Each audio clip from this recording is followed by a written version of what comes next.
Hey everybody, Marcos Villegas here, being joined with Robert Garcia, the brother and trainer, one of the trainers at least, of his brother Mikey Garcia. And Robert, you have this fight with Sergey Lipinets coming up March 10th in San Antonio, but I just want to touch back real quick over the weekend. Didn't get a chance to talk to you. What'd you make of the fight that Brandon had up to the point of the stoppage? Look, I think Brandon was doing better than anybody expected. You know, because that's what we've heard from everybody that talks to us. You know that Brandon did better than they expected. You know, a lot of people were expecting a blowout, and Brandon did really good. He trained very hard for this fight. Brandon was motivated. He did everything right, and it showed in the fight.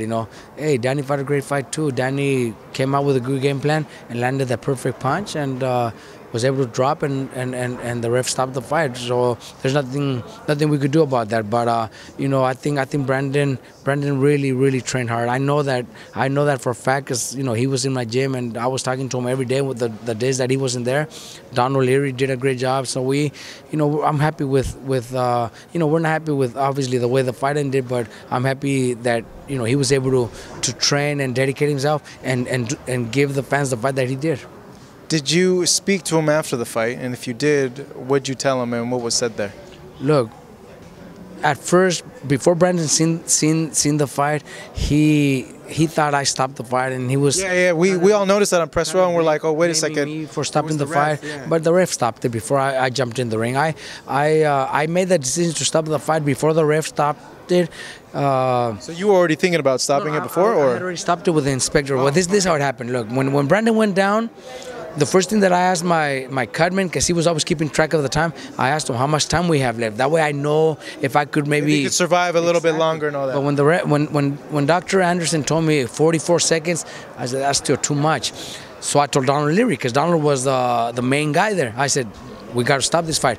So we told the inspector, I want the fight stopped. So the inspector told me, you have to go up there. So by the time I was up there, Brandon was already up and the ref was already waving it up. So if the ref wouldn't have stopped it, I was already going to be in the ring and I was going to stop the fight, because I didn't, I think it was still too much time, and Danny landed that perfect punch. He was strong. Brandon was really hurt, so I didn't want to see him get hurt even worse. So Brandon was a little confused, thinking that it was me or the ref stopped it because of me, but no, the ref had already made his decision. In the back, did you guys talk about what happens next at all? Did you discuss that with him? Look, that's the last thing I wanted to talk to him about. I never even mentioned it to him.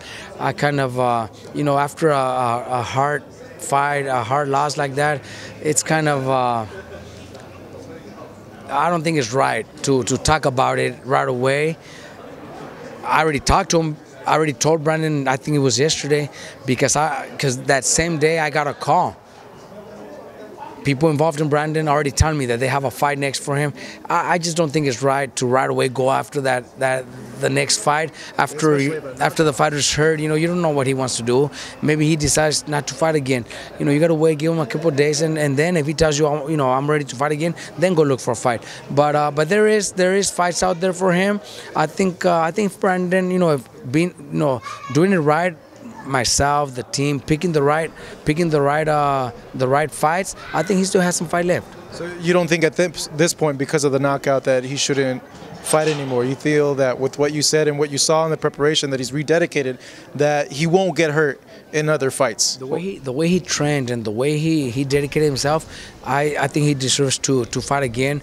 Obviously, one thing that I'm going to be very careful is that they don't want to use him against any young lion that they want to build up, or an Errol Spence or a Thurman or anything like that.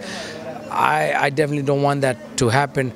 But if they give us offers and we see that we have a shot and that we could win fights, then I'll definitely support Brandon and I'll be behind him 100%.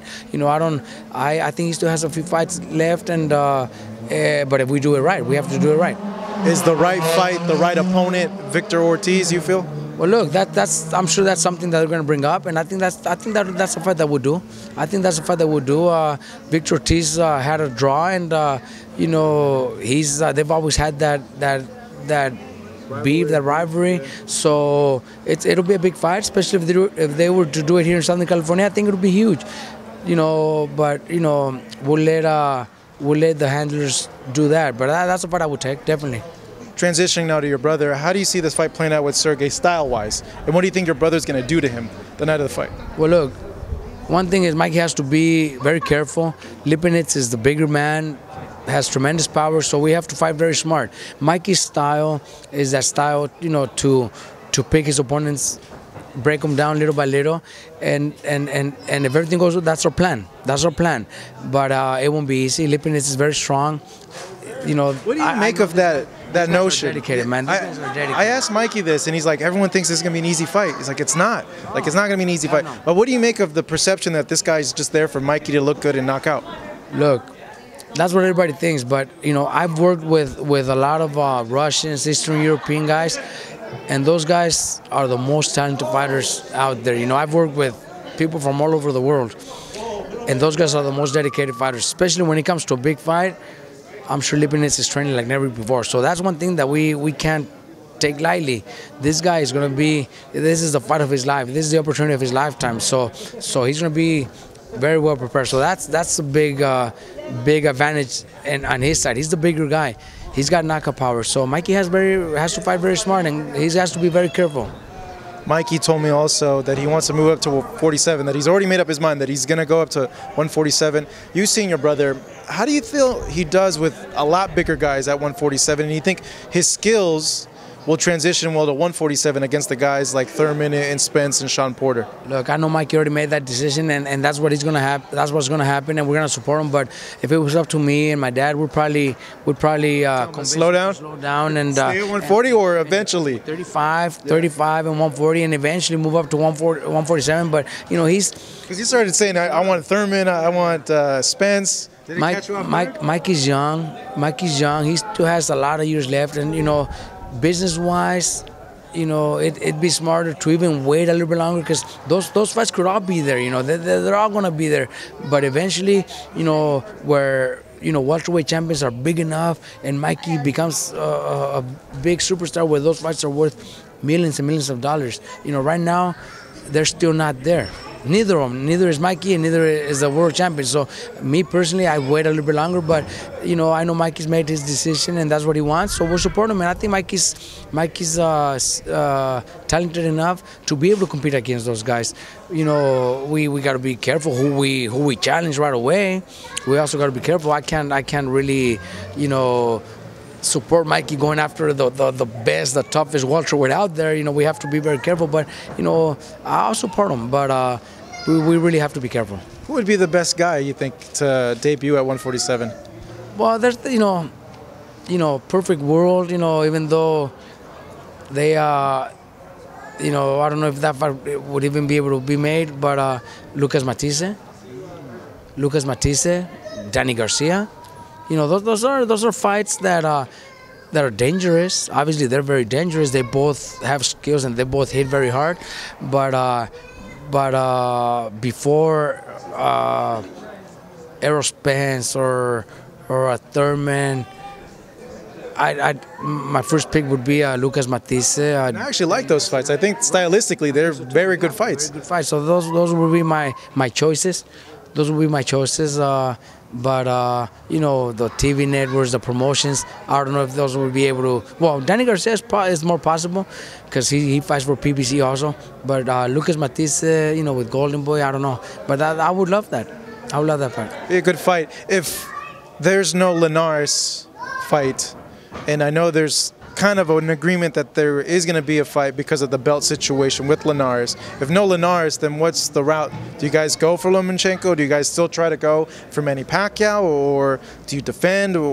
How do you see it? Where do you guys want to go? Look, perfectly for me at 135 would be Linares or Lomachenko, but if they're going to fight each other before Mikey fights either one of them, then Mikey's not going to wait.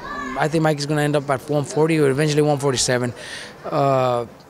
Lomachenko, I don't think Bob Arum is going to allow Lomachenko to come to Showtime and fight Mikey. And Mikey's not going to go to ESPN to fight Lomachenko. So if that fight ever happens, it'll be 3-4 years from now when that fight is big enough for both TV networks to work together, like we've seen before in previous big fights. You know, we've seen it many times where those type of fights happen, but it has to be in the future, not now, because I don't think those fights are worth it right now to where both TV networks are going to be willing to work with each other. All right, Robert, I'm going to go ahead and give you a chance to go and get some tacos. I know you saw the taco truck, as you can tell. I've eaten my fair share of tacos over the last 3 months here with Robert Garcia. This is Marcos Villegas for Fight Up TV. Thank you. All right.